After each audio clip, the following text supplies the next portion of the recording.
إن الحمد لله نحمده ونستعينه ونستغفره ونعوذ بالله من شرور أنفسنا وسيئات أعمالنا من يهده الله فلا مضل له ومن يضلل فلا هادي له وأشهد أن لا إله إلا الله وحده لا شريك له وأشهد أن محمدا عبده ورسوله صلى الله عليه وعلى آله وصحبه والتابعين ومن تبعهم بإحسان إلى يوم الدين. Assalamu alaikum wa rahmatullahi ta'ala wa barakatuhu, our dear listeners, our beloved compatriots in Siyam, in the act of fasting, and welcome to another episode of our Sahur program. We ask Allah to give us the blessings of this time of Sahur. Today our talk is going to be on peaceful coexistence in a multiple or multi-religious, multicultural society and setting. A multicultural society and a multi-religious society is a feature of many human societies.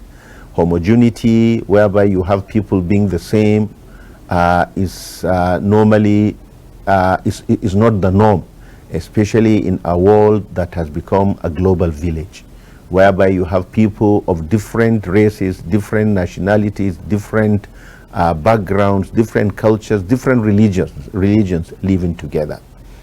So the question of peaceful coexistence, the issue of peaceful coexistence, is central to the normal and healthy life of a society, because without peaceful coexistence, without peace, there cannot be a normal life.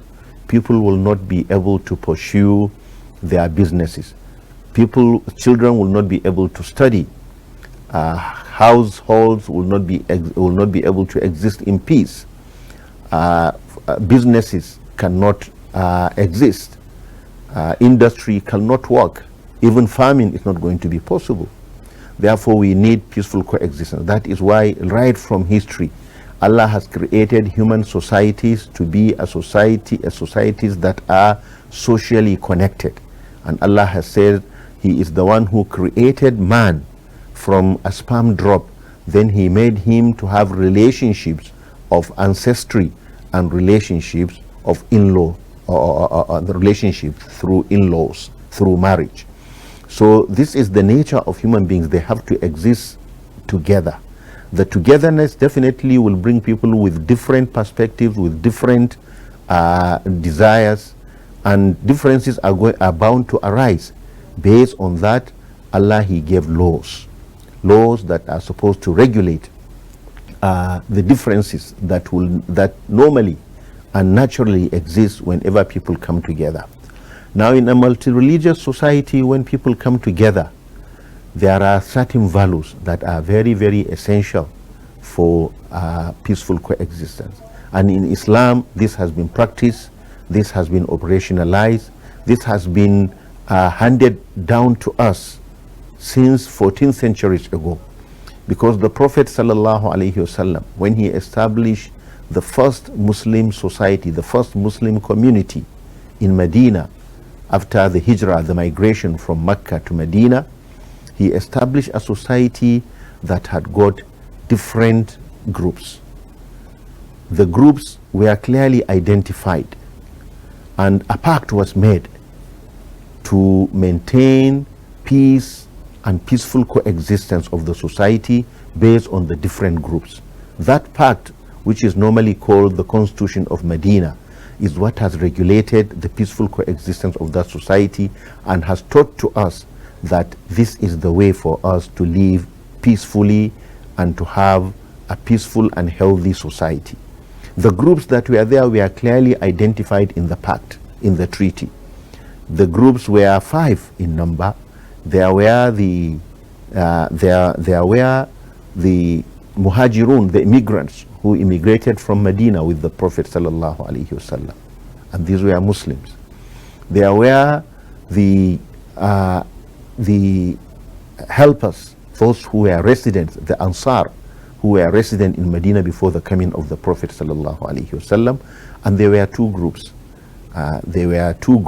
But they are regarded as one, the Ansar. There were 2 tribes, the Aus and the Khazraj. Then there were 3 clans of the Jews. The Jews of Medina, There were the Banu Qurayza, the Banu Qaynuqa, and the Banu Nadir. Now, out of these, some of them did accept Islam. Just like out of the Ansar, there were those who did not accept Islam. So you had Muslims, you had polytheists, you had hypocrites also who showed that they accepted Islam, but they did not actually accept it, and you had non-Muslim Jews who were people of the book. And based on that, a pact was made.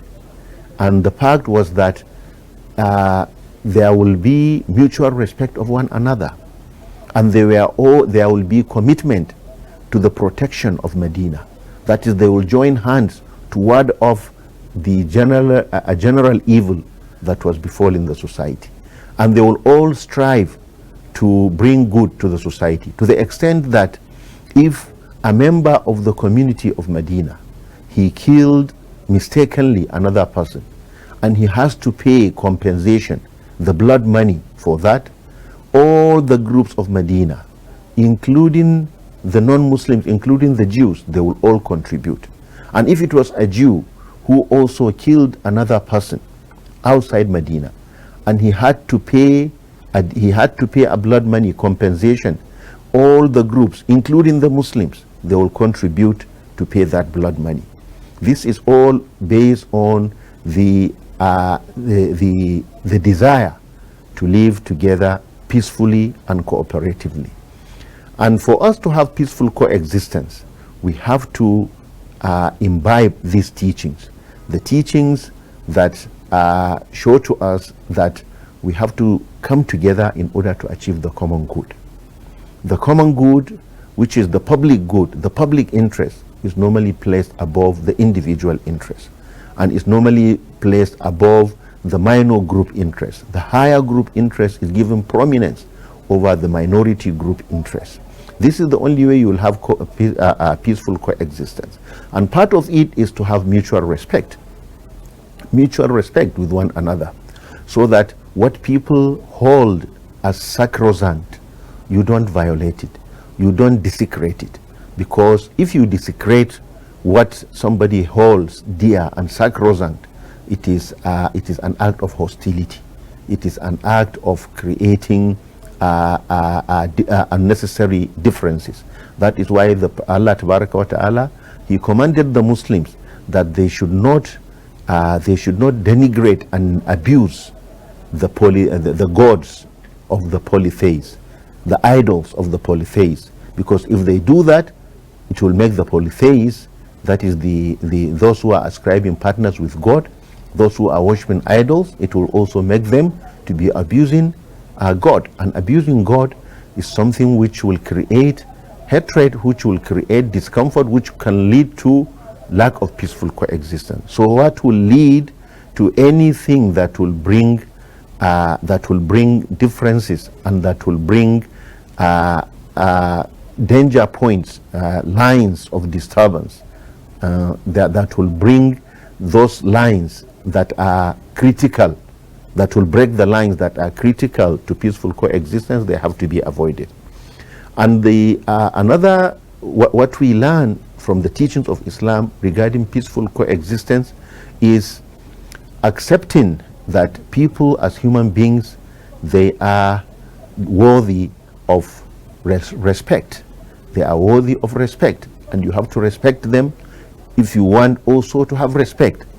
And how do you, that is why when you are taking care of their, when you are helping others, you help others whether they are Muslims or they are non-Muslims. One time, Umar radiallahu anhu, he saw an old Christian person, and he was begging on the streets. And he said, "Why are you begging?" He said, "I don't have any means." He said, "And you've been paying the tax?" He said, "Yes, I had paid." Then Umar radiallahu anhu said, "It is not fair for us to be collecting taxes from you when you are an able-bodied person, and now that you are weak and you don't have a means of subsistence, we abandon you." And he said he has to be paid a stipend from the Bayt al-Mal. He has to be paid from the Bayt al-Mal, and he was not a Muslim. So it means that all people they will be given due consideration in order not to bring in order not to bring fault lines in the society. And this does not mean that peaceful coexistence does not mean that we will engage in one single religion. No, everybody has his own religion. Peaceful coexistence means that we will mutually respect one another and accept the fact that we are together in order to achieve the public good and the good of all and sundry, and put it above our individual and minority group interests. هذا والله تعالى أعلم وصلى الله وسلم وبارك على عبده ورسوله نبينا محمد وعلى آله وصحبه أجمعين.